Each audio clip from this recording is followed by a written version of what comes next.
वक्रतुंड महाकाय सूर्यकोटि समप्रभ निर्विघ्नं कुरु मे देव सर्वकार्येषु सर्वदा। मित्रों, कोई भी काम हो निर्विघ्न संपन्न कराने के लिए श्री गणपति का स्मरण सबसे पहले हमें करना चाहिए। अगर हम श्री गणपति का स्मरण नहीं करते, उनका चिंतन नहीं करते, उनसे प्रार्थना नहीं करते तो कार्य में विघ्न आने की संभावना बढ़ जाती है।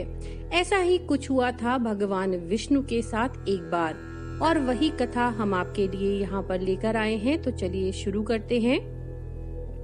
एक समय की बात है, भगवान विष्णु का विवाह जब लक्ष्मी जी के साथ निश्चित हुआ। विवाह की सारी तैयारियां होने लगीं। सभी देवताओं को निमंत्रण भी भेजा गया, लेकिन गणपति को निमंत्रण नहीं दिया। कारण जो भी रहा हो, अब भगवान विष्णु की बारात के जाने का समय आ गया। सभी देवता अपनी पत्नियों के साथ विवाह समारोह में आए। सभी ने देखा गणपति कहीं दिखाई नहीं दे रहे। तब वे आपस में चर्चा करने लगे कि क्या गणेश जी को न्योता नहीं दिया या स्वयं गणपति नहीं आए। सभी को इस बात पर बड़ा आश्चर्य होने लगा। तब सबने विचार किया कि विष्णु भगवान से ही इसका कारण पूछा जाए। विष्णु भगवान से पूछने पर उन्होंने कहा कि हमने गणपति जी के पिता भोलेनाथ महादेव को न्योता भेजा है। अगर गणपति अपने पिता के साथ आना चाहते हैं तो आ जाते, अलग से न्योता देने की कोई आवश्यकता भी नहीं थी। दूसरी बात ये भी है कि उनको 1.25 मन मूंग, 1.25 मन चावल, 1.25 मन घी और 1.25 मन लड्डू का भोजन दिन भर में चाहिए। यदि गणेश जी नहीं आएंगे तो कोई बात नहीं, क्योंकि दूसरे के घर जाकर इतना खाना पीना अच्छा नहीं लगता। इतनी वार्ता कर ही रहे थे कि किसी एक ने सुझाव दिया, यदि गणपति आ भी जाएं तो उनको द्वारपाल बनाकर बैठा देंगे कि आप घर का ध्यान रखना, आप तो चूहे पर बैठकर धीरे धीरे चलोगे तो बारात से बहुत पीछे रह जाओगे। ये सुझाव भी सभी को पसंद आ गया, तो विष्णु भगवान ने भी अपनी सहमति दे दी। होना क्या था, इतने में गणपति जी वहाँ आ पहुँचे और उन्हें समझा बुझाकर घर की रखवाली करने बैठा दिया। बारात चल दी। तब नारद जी ने देखा कि गणेश जी तो दरवाजे पर बैठे हुए हैं, तो वे गणेश जी के पास गए और रुकने का कारण पूछा। गणेश जी कहने लगे कि विष्णु भगवान ने मेरा बहुत अपमान किया है। नारद जी ने कहा, आप अपनी मूषक सेना को आगे भेज दें, तो वह रास्ता खोद देगी, जिससे उनके वाहन धरती में धंस जाएंगे।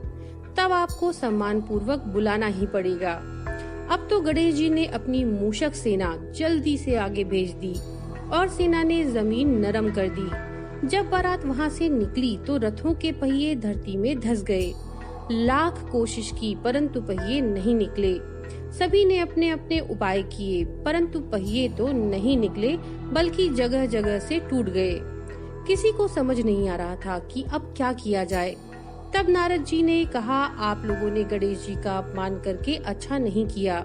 यदि उन्हें मनाकर लाया जाए तो आपका कार्य सिद्ध हो सकता है और ये संकट टल सकता है।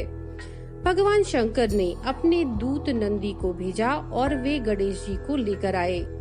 गणेश जी का आदर सम्मान के साथ पूजन किया, तब कहीं जाकर रथ के पहिए निकले। अब रथ के पहिए तो निकल गए, परंतु वे टूट फूट गए थे, तो उन्हें कौन सुधारे। पास के खेत में एक खाती काम कर रहा था। उसे बुलाया गया। खाती अपना कार्य करने से पहले श्री गणेशाय नमः, श्री गणेशाय नमः कहकर गणेश जी की मन ही मन वंदना करने लगा। देखते देखते खाती ने सभी पहियों को ठीक कर दिया। तब खाती कहने लगा कि हे देवताओं, आपने सर्वप्रथम गणेश जी को नहीं मनाया होगा और न ही उनका पूजन किया होगा, इसीलिए तो आपके साथ ये संकट आया। हम तो मूर्ख अज्ञानी हैं, फिर भी हमने पहले गणेश जी का पूजन किया, उनका ध्यान किया। आप लोग तो देवतागण हैं, फिर भी आप गणेश जी को भला कैसे भूल गए। अब आप लोग भगवान श्री गणेश जी की जय बोलकर जाएं तो आपके सभी काम बन जाएंगे और कोई संकट भी नहीं आएगा। ऐसा कहते हुए बारात वहाँ से चल दी और विष्णु भगवान का लक्ष्मी जी के साथ विवाह संपन्न करा के सभी सकुशल घर लौट आए। हे गणेश जी महाराज, आपने विष्णु जी को जैसो कारज सारियो, ऐसो कारज सबको सिद्ध कर जो। तो बोलिए गजानन महाराज की जय।